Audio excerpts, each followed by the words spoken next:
Hello, everybody, and welcome back to the Mana Cave. My name is Ed. My name's Travis. And this is a sort of special half or possibly two-third episode of the Mana Cave. Now, for those of you who watched the Oko versus Rowan match, you will no doubt know at this point that there were some gameplay errors that were executed during that particular match, which could possibly have swayed the game in my favor.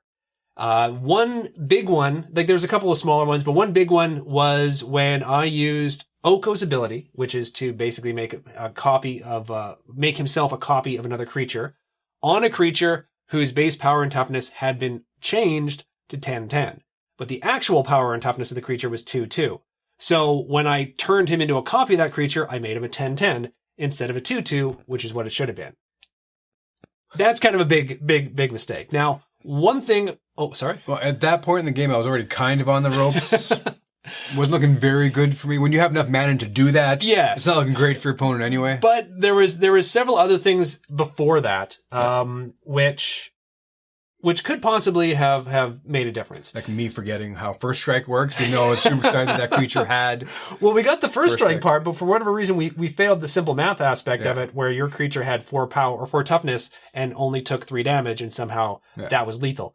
And that was a knight creature, and then a little later on, you played another creature, which, if you had a knight on the board, would allow you to look through your deck a little bit more. So there was a whole host of different things, but the main thing was, and even then, I was willing to let that slide, because I honestly thought at that point, the way everything sort of shaped up, that I was going to win anyways, because of how everything sort of progressed. But because of that huge Oko mistake, and as well too, on the screen at some point, I went into Magic Arena to show you guys exactly how that interaction should work. So it's not exactly the exact scenario, but on my side of the board, it's basically the mistake I did and how it should have actually played out versus how it played out in that video. So what we're going to do here is we're not going to be replaying the entire match. I'm still going to be taking the first win of that match because that was fairly error-free. Decisive. Decisive and error-free. So what we're going to do now is a sort of a supplemental, a 0.5 version of that particular episode.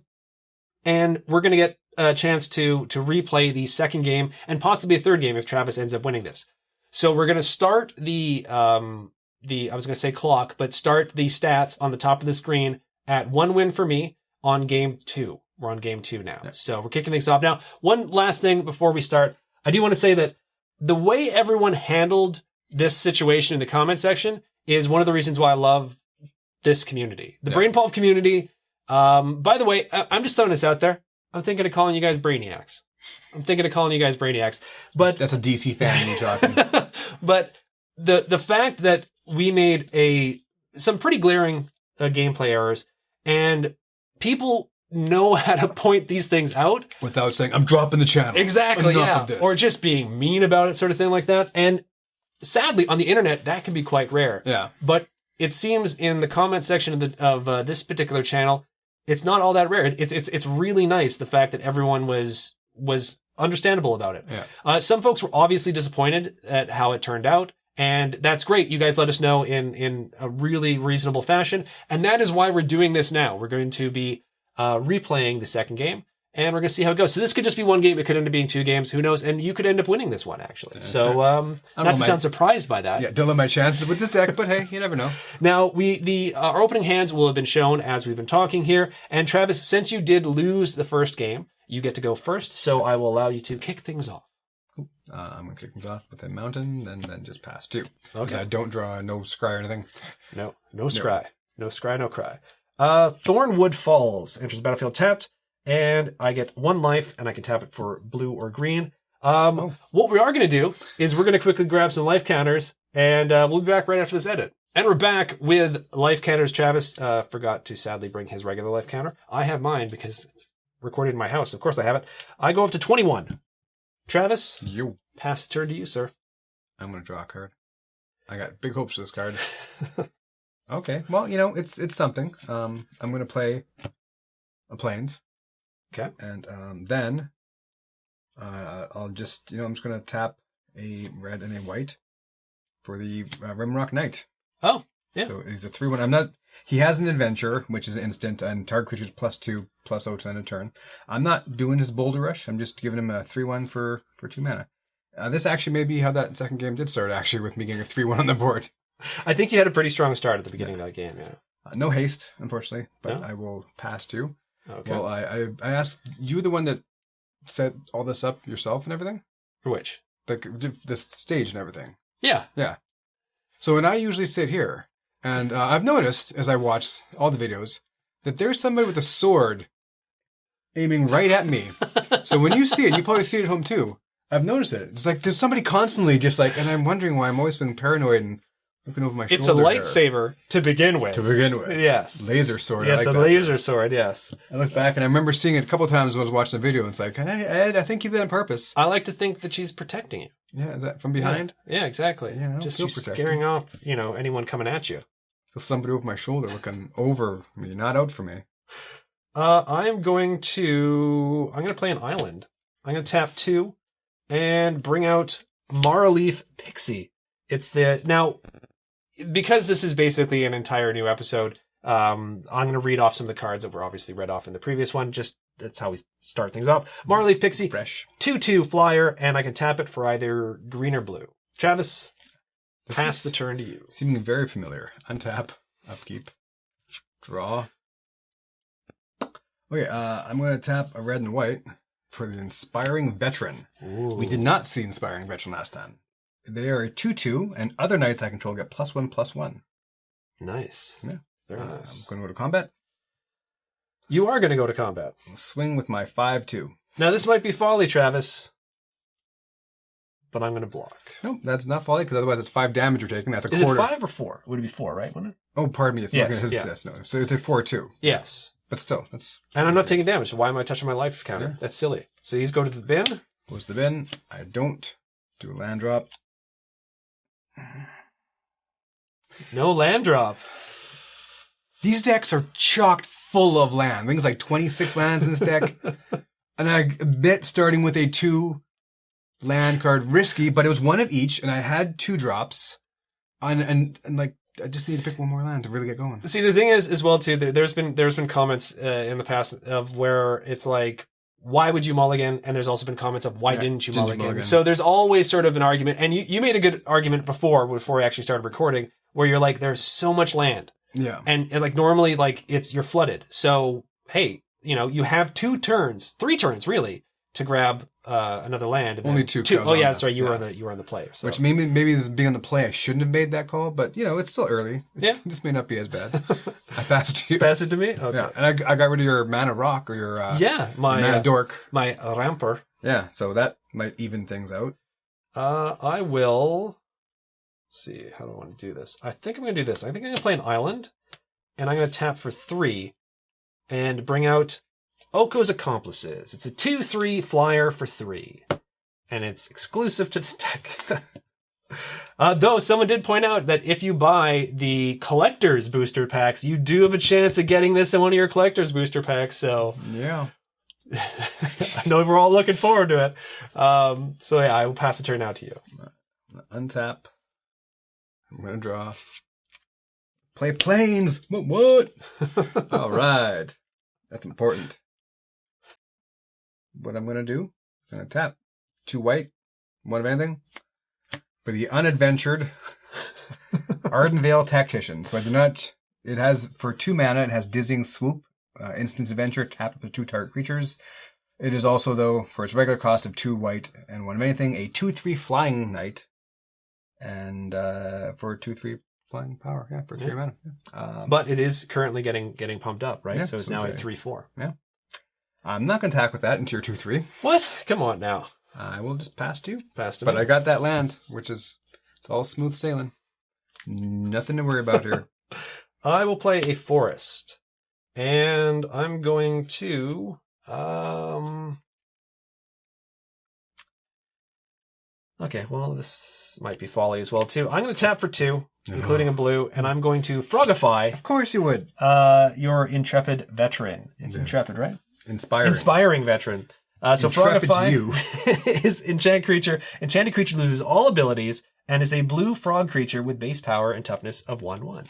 So there we go. That's that. So that is now a 1/1, and it's no longer pumping up your Sky Marshal or whatever it's called. Sweet, sweet removal. I will pass the turn out to you. All right. Untap. Draw. Another plains. And a little late on the white, or on the red here, but, we're okay. Okay. Tap for 4. For 4. I'm going to play Weapon Rack. We did this last nice. time. So it enters the battlefield with 3 +1 counters on it, and I can tap to remove a +1 counter from Weapon Rack and put a +1 counter on target creature. Yeah. Now, you do still have 2 mana up, and you do still have, but I can only do that sorcery speed. Yes. Yes, which is terribly weak. So I will tap at sorcery speed to drop that to 2, to put a +1 counter on my buddy. So he's now a 3/4. Yes, the 3/4 once again. Yeah. See, because he had pump spells. And I don't know that I'm quite ready to potentially walk into a pump spell. And I believe 2 is the magic number for that one, where it's like +2/+2, and that goes into adventure. I can't remember exactly what it was, but I think 2 was the magic number. So it pains me to do this, but I'm actually going to pass this turn. Well, Travis, on your end step, I'm going to tap for 2, including 1 green, and I'm going to flash out Wildborn Preserver. It's a 2/2 elf archer. It's got flash, which is the only reason why I'm being able to cast it. It also has reach, which means it can block creatures with flying. And it has, whenever another non-human creature enters the battlefield, under my control, I may pay X. When I do, put X +1/+1 counters on Wildborn Preserver. Dang. So it's kind of nice, especially if I have some cheaper creatures to cast, so... Here comes some cheaper creatures cast. Untap. Interesting. Okay, so what I'm going to do is... I pretty much have to do this, I think. I'm going to play an island. I'm going to tap for 5, including 2 green, and bring out... Not the turtle. Keeper of Fables. For 3 and 2 green, it's a 4/5 cat. Whenever 1 or more non-human creatures you control deal combat damage to a player, draw a card. Your bird eats everything, so I'm not going to swing in. I'm going to pass turn to you. Okay. I have no in-step shenanigans or anything. Untap my rack. Play yet another plains. You're no longer stuck. I am no longer stuck. What I'm going to do, I'm going to tap 2 right off the bat here. Well, this is an instant. Why did I know that? Anyhow. I'm going to cast an instant, apparently, called Scorching Dragonfire. Deals 3 damage to target creature or planeswalker. If that creature or planeswalker would die this turn, exile instead.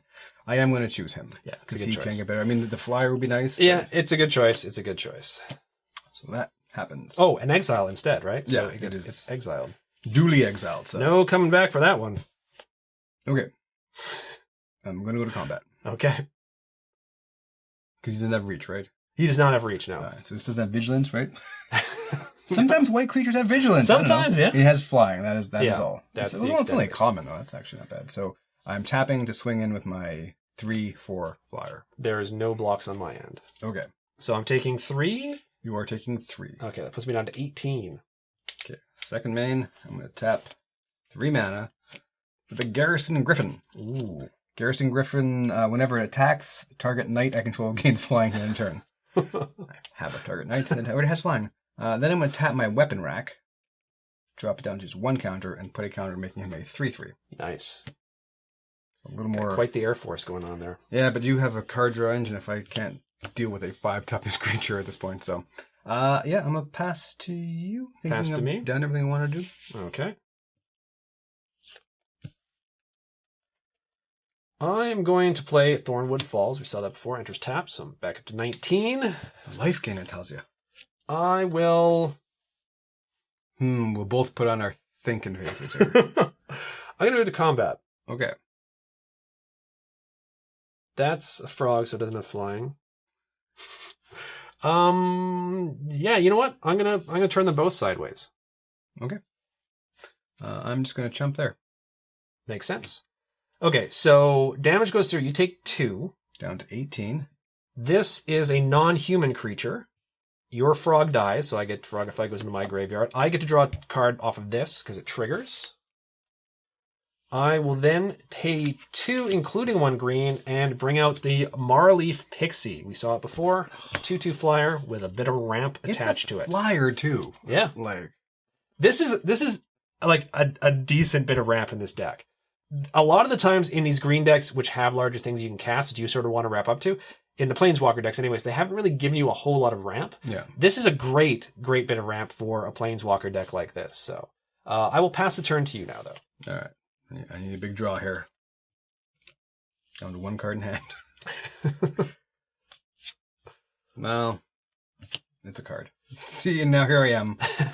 For all intents and purposes, flooded. Having missed the land drop and only kept 2. See, it's the way it goes sometimes, right? So Now, do I play Rowan into an empty board? Or a board that's scary? But what do I do? Hold on to it? Like, I might draw that card next turn that brings it back into my hand. So I'm going to tap 2 red, which I was stuck on last turn. 2 red and 3 of anything to cast Rowan, Fearless Sparkmage. Legendary Planeswalker Rowan. Starts as 5 loyalty. I'll use a purple dice. there you go. Her +1 is up to 1 target creature gets +3/+0 and gains first strike until end of turn. Her -2 is Rowan Fearless Sparkmage deals 1 damage to each of the 2 target creatures. Those creatures can't block this turn. Not huge, you know, like, because next turn it's probably going to die. So at most I can force him to chump with probably the guy by by pumping one of these things. By the way, your weasel pumping that you did in the previous episode, A lot of people enjoyed it. So there you go. See, if her +1 said until my next turn, that'd be a different story. Because then I'd make a really good blocker with a first striking something crazy. Yeah. And because it's 6-something first striker. Yeah. But it's not. It's till end of turn. That's terribly weak sauce. It's still extra damage that can go through, right? Yeah. All right. You have no 1 toughness creature, so pinging 2 does nothing. Plussing 1. Well, it makes it so I can't block with this, right? So you'd have free action to swing in, but That's not lethal. no, no, by no means. You do have 1 more charge in your weapon rack as well, too. So yeah. It's a tough call. There's no great options here.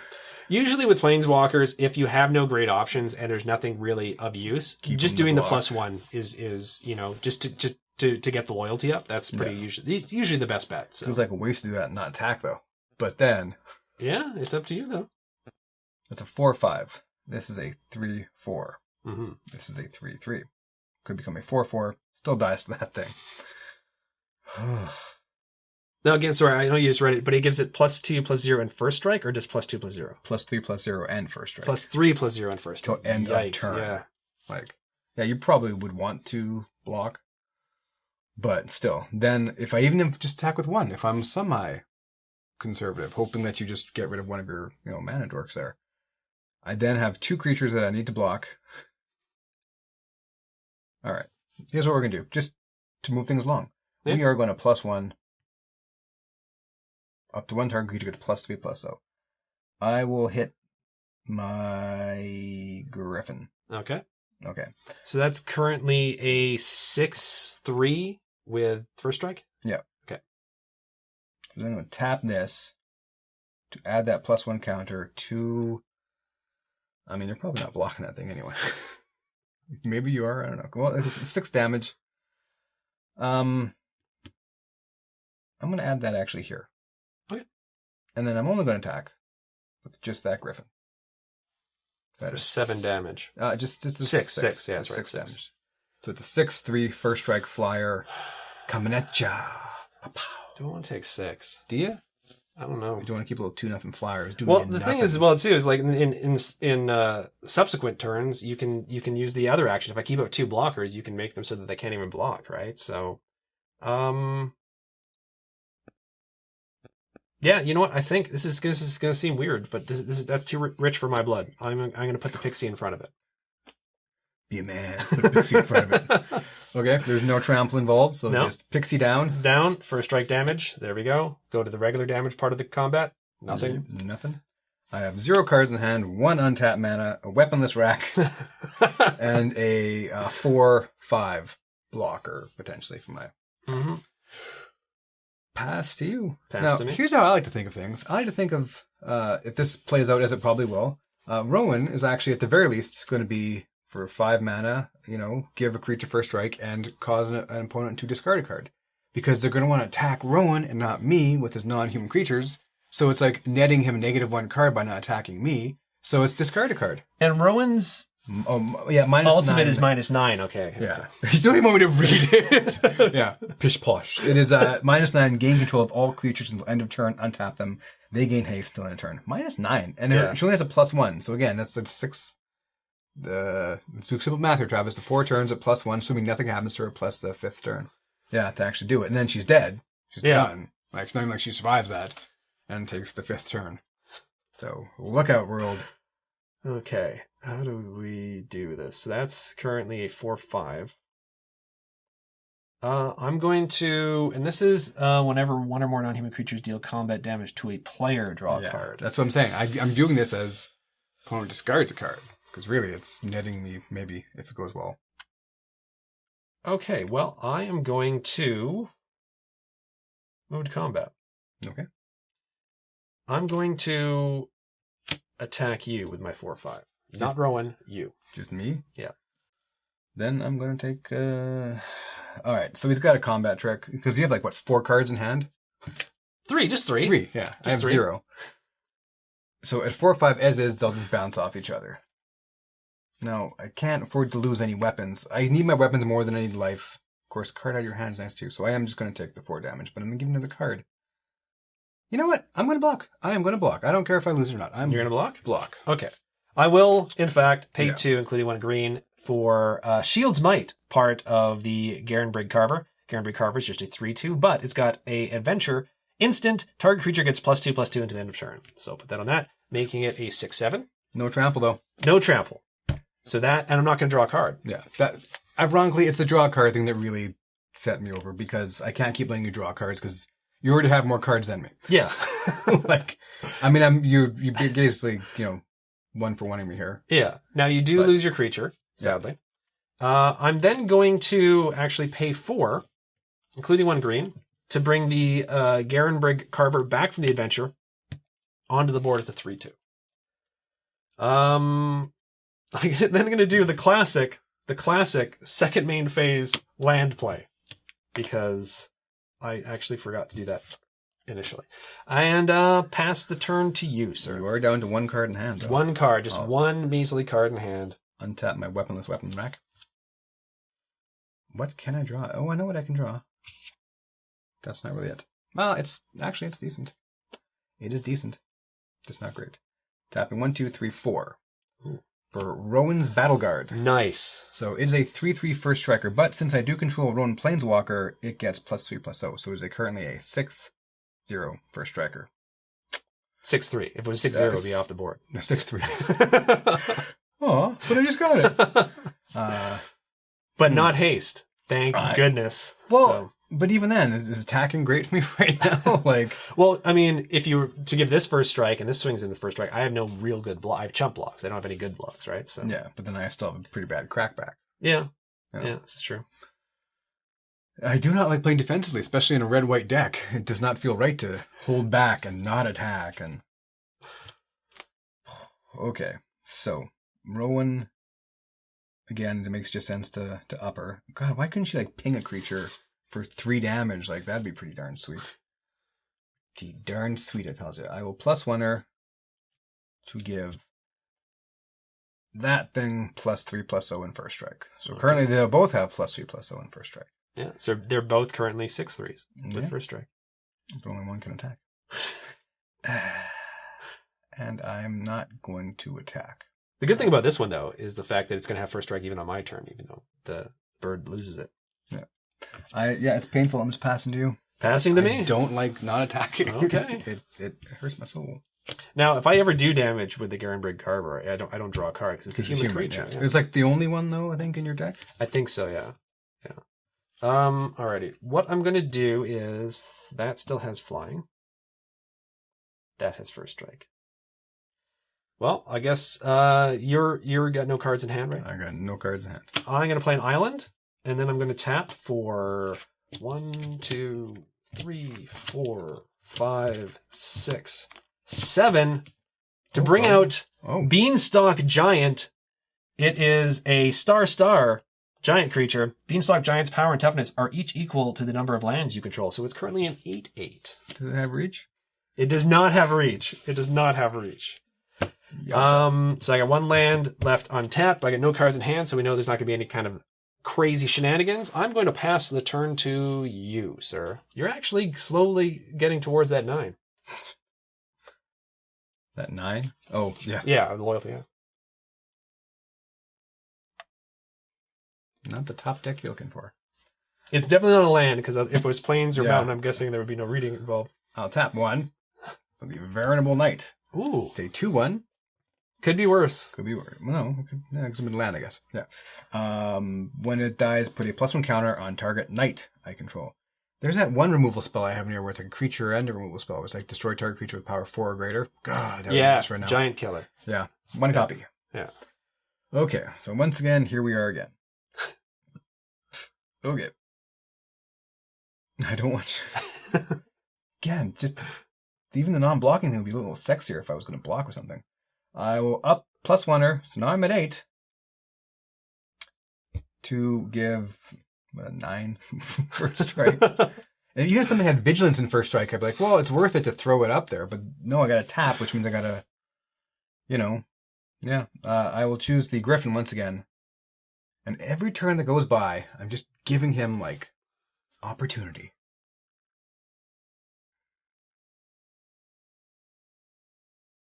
All right, my Griffin is flying, and it's a 6/3 first striker. Mm-hmm. You only got one thing that can block, and you pretty much would at 6 damage. I think so, anyway.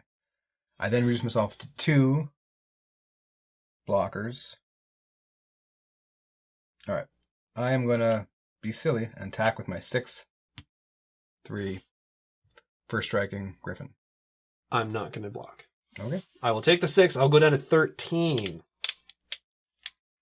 Because life is a resource, Travis. It is. It really is. Winning the game with 1 life is the same as winning it with 47. Pass back to you. There we go. I think that's one of the tool tips in our little tips from Magic Arena on the loading screen. Okay. I will move to combat. Okay. I am going to swing in with Oko's Accomplices. Okay. And the Beanstalk Giant. On me or on Rowan? On you. Okay. I can't block the fairy. Yeah. And I can only chump there. Makes sense, because this is not a trample. Okay, so you take 2 damage. Okay. Non-human creature does damage, so I get to draw a card because of good old Keeper of Fables. Veritable Knight dies. I get to put a +1 counter on target knight I control. I will put +1 counter on my Rowan's Battle Guard. Okay. I'm going to then tap for green and whatever to bring out Bramble Fort Fink. This is the one that sort of tripped us up last time. So it's a 2/2 Oof. Oof? Oof. I think it's oof. People twice now in the comment section have been kind enough to point out the pronunciation of this, and I keep forgetting. Oof, I think. It for 8, I can pay 8, and it has a base power and toughness of 10/10 till the end of turn. Activate this ability only if I control an Oko Planeswalker. So I don't control an Oko Planeswalker, so I can't use that ability. I'm then going to tap for 4. To control an Oko Planeswalker. No, not 4. For our good friend, the Mistfort River Turtle. It's a 1/5 turtle, and whenever it attacks, another target attacking non-human creature can't be blocked this turn. I think the Giant's got a new friend. I'm going to now pass the turn to you with no cards in hand. Alrighty. Who could I draw now? Ooh. Mad Plains. No bluffs. Not like Mad Plains. You see, you've gone way too wide for me to really ever even hope about keeping Rowan. Now, again, you have like chumps, so my Rowan Battle Guard not doing much as a 7/4 first striker. Still doing something, but no trample. Now, I can say this. With Rowan currently at 8, you have to if attack. you +1 her this turn, yeah. I have no choice but to either win the game or attack her, one of the two. Yeah. So otherwise I'm just attack dead. her with a minimum of 3 creatures. Yeah, otherwise I would definitely lose the game completely to her ultimate, even if you destroy her to get the ultimate off. Now, I'm not telling you that's what you should do. I'm just pointing that out. No, I know. I would never try to lead you down a path. I never thought it would be an option, but now I basically have to play one more turn by upping her so that you have to. I basically, which again sucks. I can't attack. So I will once again plus her up to 9. It's impressive, I know.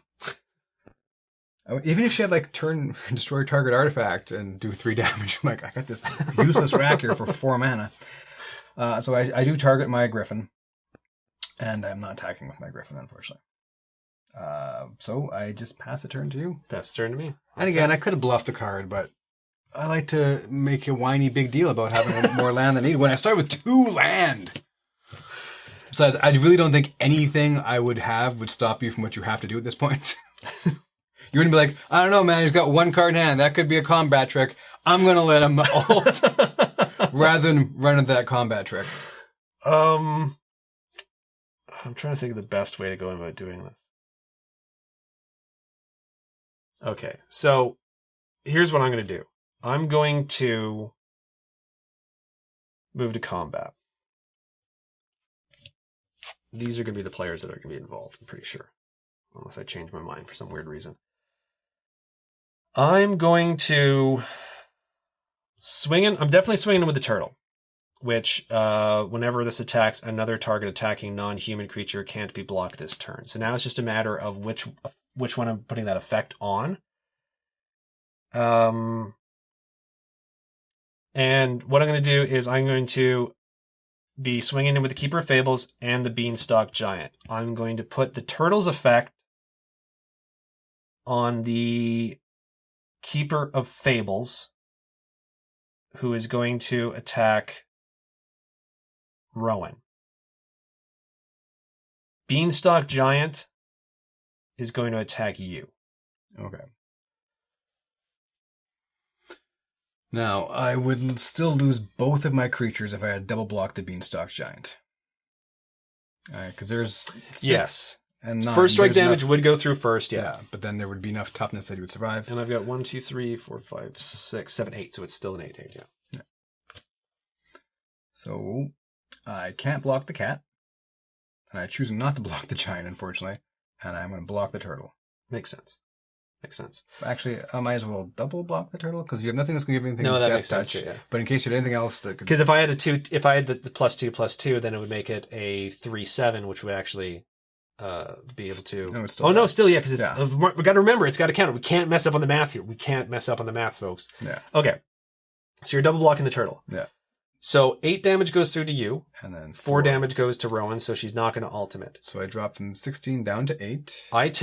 I get to draw 1 card because a non-human creature has done damage to you. Yeah. And this takes 4, so it drops down to 4. I'm going to play a forest, making this now a 9/9. And I'm going to pass the turn to you. Get your turtle out of there.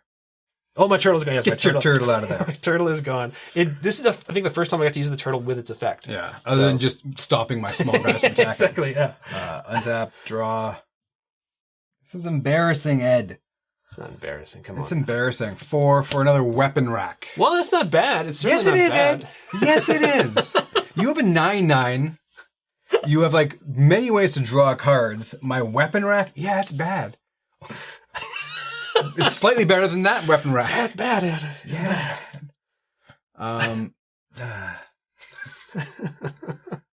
Even trample would make me at least more aggressive with these +3s. And like, I mean, first strike is nice, but all right.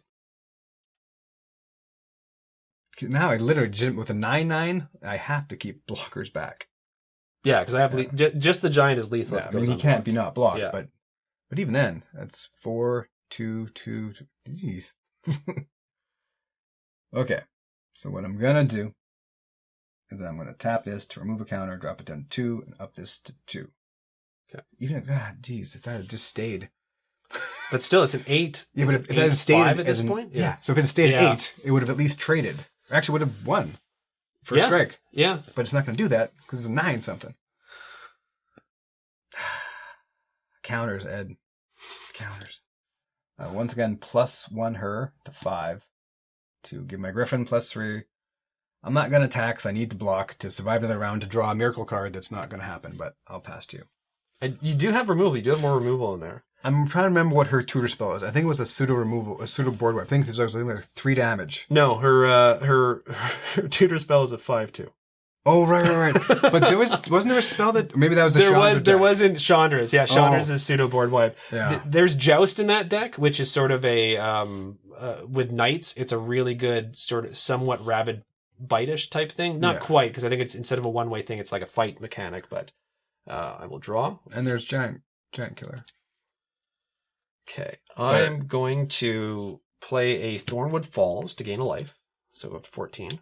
And now this is a, what did I say, 3, 4, 5, 6, 10. It's a 10-10 now. You just played it? Yeah, 10-10. Well, I'm going to move to combat. Okay. I'm going to swing in with the Beanstalk Giant for sure. I'm going to swing in with Finky. Thank you. And I'm going to swing in with the Accomplices.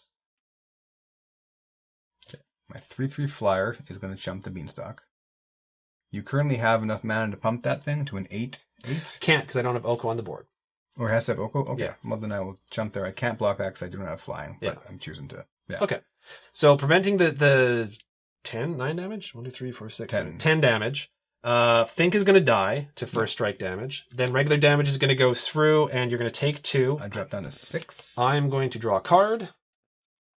Griffin dies significantly. I'm going to pay a green and a blue to bring out another pixie. See, as long as you keep drawing cards off the one card. My Manic Pixie Dream Girl right there. Keeper Fables keeps you drawing cards. Even if you end up throwing creatures away, you got to replace them. Yeah. It's kind of nice. It seems pretty good. Nice. I'm going to pass turn to you now. Come on, Giant Killer. Giant Killer would crush me right now.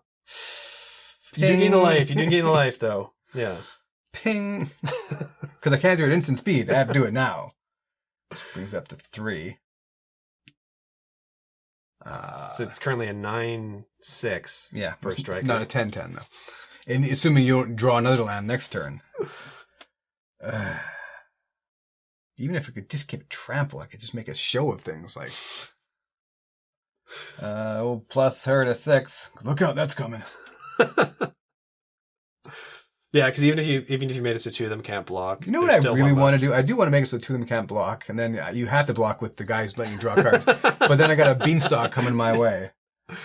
So 6 to give that a +3 +0. So it's now something like a 12, 6. Yep. Something crazy. 12/6. 12/6 first strike. No trample. No trample. Pass to you. Pass to me. Don't know. I mean, it's 7 life. Yeah, I think I've got it. Yeah, with the 4 or 5 and everything, Yeah. and a 10-10. Yeah, that I have no choice but to block now. Yeah, and then like with Robins of Charmed Sleep. What was that? Do tap? Yeah, it two and, blue and 1 of whatever. Enchanted creature. It enters the battlefield. Tap enchanted creature. Enchanted creature doesn't untap during its curl on. And this deck wasn't really spinning wheels. It was trying to do stuff. It just No. it was always outclassed by the card draw from that one uncommon creature. Like Yeah. and you get that and a flyer on the board. It's almost constant card draw. Like, I mean, I did have a flyer blocker for a bit there, but Yeah. you were still able to go wide, kind of thing. Yeah. So in the end, the result ended up being the same. Yeah. Which it actually Mark, I won't use the last name, Mark H, who is one of the patrons, one of the members of the Token of the Month Club, and as well too comments on the videos on the channel as well too. He was talking, he was messaging me or placing comments about how him and his wife had bought these Planeswalker decks and they were battling it out. And in his battles, Rowan typically took the day. He was saying that one of the big differences was between our matches, or our match, and their matches, was his wife was getting the removal spells when she needed it. Yeah. Joust and the burn as well too. So, and that was basically just shutting this deck down and then forcing it to chump block, and it was just basically running all over. Oko did win a couple times, but that was a lot of the times when she was mana screwed. So it's interesting to see, and I always love hearing from folks who have played these decks against one another, because this may not be typical. This was sort of how we thought it would go at the beginning, but we've been surprised before, and other people have had like vastly different experiences. And that's part of the interesting thing with Magic, is sometimes it's just a matter of what you end up getting in your hand and when. And pretty much any deck can win the day on any given day, any given Friday. Given Sunday. Any given Sunday. I know a lot about sports shows. It's a sports show, right? It's a football movie. It's a movie, and a Pacino. Wasn't it? I'm thinking Friday Night Lights, which is a completely different movie, but it's about football. Like high school football, not... Yeah. Which is still football. It's football. Yeah. They still throw the ball. It looks like an egg. Yeah. Right? Doesn't look like an egg. Well, it's sort of like an egg, pointy. What side? I know. It's like smooth. I used to play football. Well, not really. Not with the full... I used to play in the fields. Yeah. Not with pads, no. Just, I was my own pads. No pads for me, coach. Anyways, what were we talking about where I started talking about... Oh, yeah, any deck can win on any given Sunday, right? Yeah. So... Even Friday night, apparently. It's a little more apropos for exactly. Magic. When the Friday night lights are out, you can win on any given Sunday. Yes. Sure. Especially if you have the replacements. Yes. And you use some necessary roughness. Yes. Sam Backwell. No, Sam...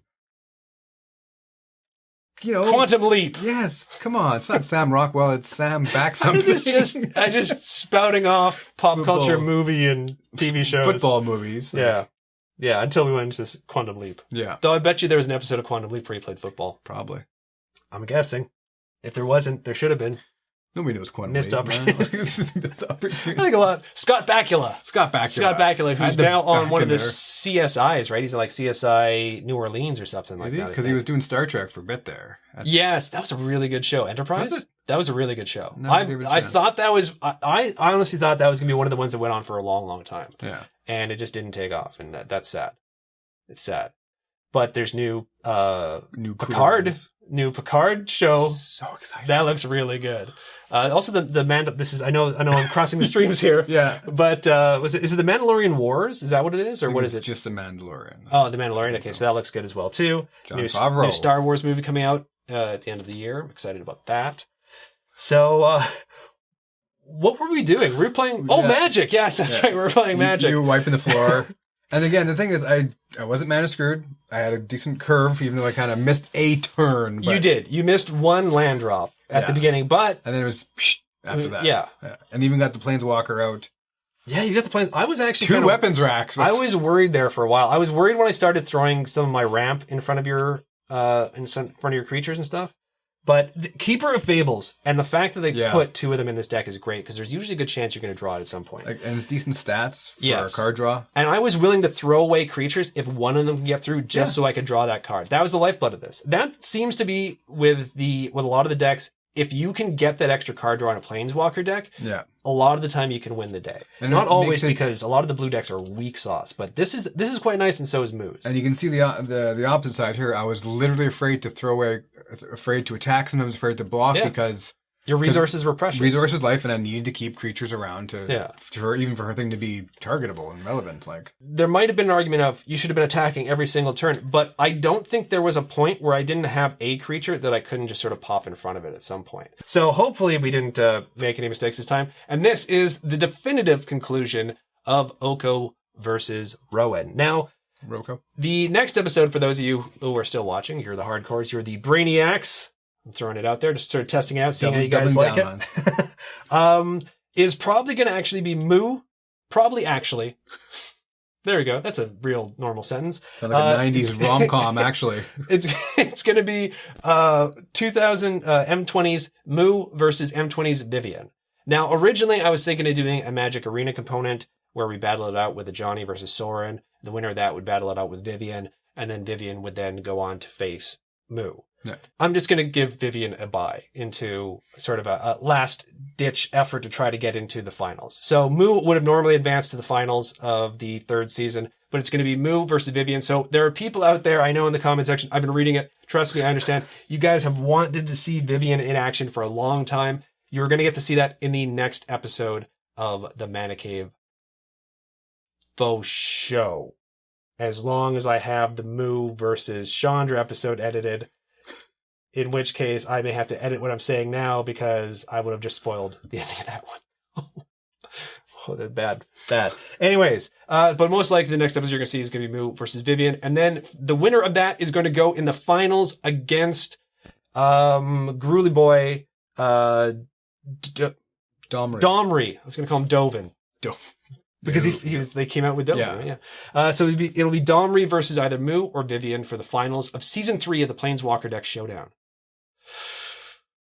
And then it's going to be another Battle of Champions. I get to dust off Nicol Bolas, and either you're going to play Nicol Bolas, and I'm going to play Moo, because if Moo ends up winning, going to the end, I definitely want to play Moo. Sound confident there. Or if anything other than Moo wins, I'm going to play Nicol Bolas again, so I can actually have a shot at victory. So there we go. Travis, thank you again for gobbling up a bunch of your free time to come and play Magic with me. Folks, we will see you all in the next episode.